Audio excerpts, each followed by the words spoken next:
டேண்ட்ரம்ஸ்னா என்ன, அது எப்படிதான் இருக்கும், ஏன் டேண்ட்ரம்ஸ் வருது, இப்படி நிறைய கொஸ்டின்ஸ் இருக்கும் சில பேருக்கு.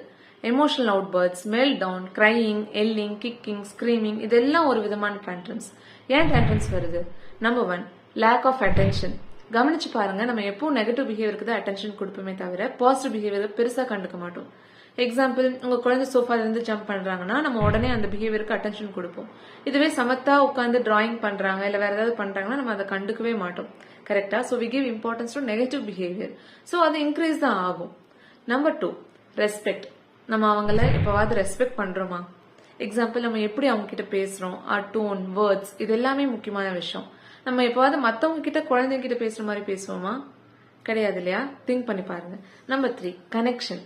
நம்ம அவங்க கிட்ட கனெக்ட் ஆகிறதே இல்லை. ஈவன் சான்ஸ் கிடைச்சாலும் அதை யூஸ் பண்ணிக்க தெரியறதே இல்லை. எக்ஸாம்பிள் எடுத்துட்டோம்னா, நம்ம அவங்கள லிசன் பண்ண மாட்டோம், பட் நம்ம நிறைய இன்ஸ்ட்ரக்ஷன்ஸ் அண்ட்